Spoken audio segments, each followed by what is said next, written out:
Hello, I'm Shaba, and today we carry on with the reading of the beginning of the book from Guillaume Musso called Demain. So this is part 2. La philosophie est inutile si elle ne chasse pas la souffrance de l'esprit. Calligraphie au tableau, la phrase d'Épicure constituait la colonne vertébrale de l'enseignement de Matthieu. Ses cours de philosophie se voulaient accessibles et ne s'encombraient pas de concepts abscons. Tous ses raisonnements étaient en prise avec la réalité. Shapiro débutait chacune de ses interventions en partant du quotidien des élèves, des problèmes concrets auxquels ils étaient confrontés, la peur d'échouer à un examen, la rupture d'une liaison amoureuse, la tyrannie du regard des autres, le sens à donner à ses études. Une fois cette problématique posée, le professeur convoquait Platon, Sénèque, Nietzsche ou Schopenhauer. Et grâce à la vivacité de sa présentation, ces grandes figures donnaient l'impression de quitter pour un temps les manuels universitaires pour devenir des amis familiers et accessibles, capables de vous prodiguer des conseils utiles et réconfortants.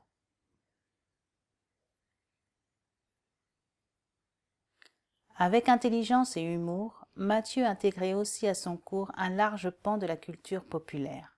Films, chansons, bandes dessinées, tout était prétexte à philosopher.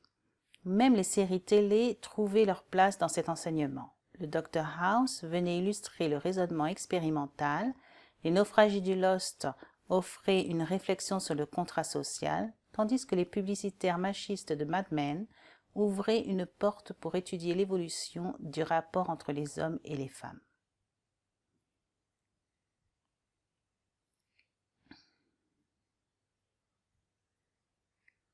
Si cette philosophie pragmatique avait contribué à faire de lui une star du campus, elle avait aussi suscité beaucoup de jalousie et d'agacement de la part de ses collègues qui trouvaient le contenu de son enseignement superficiel. Heureusement, la réussite aux examens et aux concours des élèves de Matthieu avait jusqu'à présent joué en sa faveur.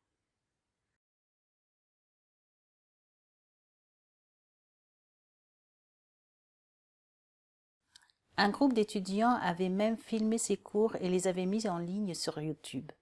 L'initiative avait attiré la curiosité d'un journaliste du Boston Globe qui en avait fait un papier.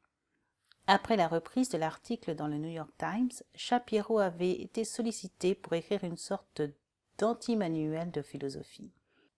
Même si le livre s'était bien vendu, le jeune prof ne s'était pas laissé griser par sa notoriété naissante et était toujours resté disponible pour ses élèves et attentif à leur réussite. Mais la belle histoire avait connu un rebondissement tragique. L'hiver précédent, Matthieu Shapiro avait perdu son épouse dans un accident de voiture. Une disparition soudaine et brutale qui l'avait laissé désemparé. S'il continuait à assurer ses cours, l'enseignement passionnant et passionné avait perdu l'enthousiasme qui faisait sa singularité.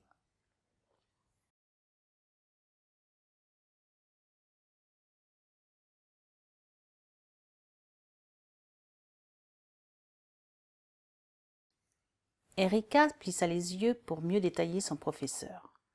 Depuis le drame, quelque chose s'était brisé en Matthieu. Ses traits s'étaient durcis, son regard avait perdu sa flamme.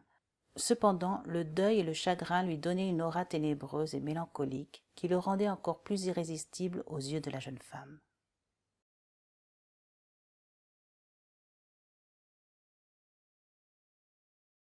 L'étudiante baissa les paupières et se laissa porter par la voix grave et posée qui s'élevait dans l'amphithéâtre. Une voix qui avait perdu un peu de son charisme, mais qui restait apaisante. Les rayons du soleil perçaient à travers les vitres, réchauffant la grande pièce et éblouissant la travée centrale. Erika se sentait bien, bercée par ce timbre sécurisant.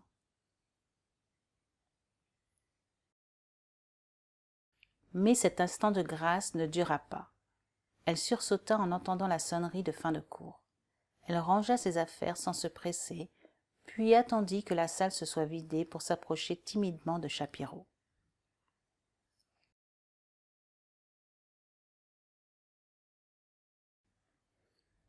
« Que faites-vous ici, Erika » s'étonna Matthieu en l'apercevant.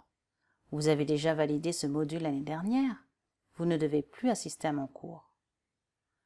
Je suis venu à cause de la phrase d'Hélène Roland que vous citiez souvent. Mathieu fronça les sourcils en signe d'incompréhension. Les folies que l'on regrette le plus sont celles que l'on n'a pas commises quand on en avait l'occasion.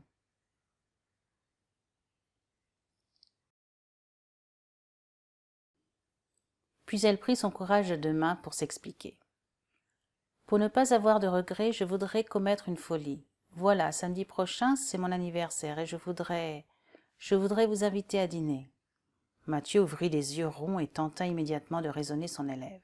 Vous êtes une jeune femme intelligente, Erika, donc vous savez très bien qu'il y a au moins 250 raisons pour lesquelles je vais refuser votre proposition.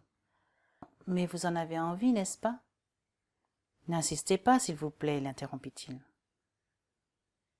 Erika sentit la honte lui monter au visage. Elle bredouilla encore quelques mots d'excuse avant de quitter la salle. Mathieu enfila son manteau en soupirant, noua son écharpe et sortit à son tour sur le campus.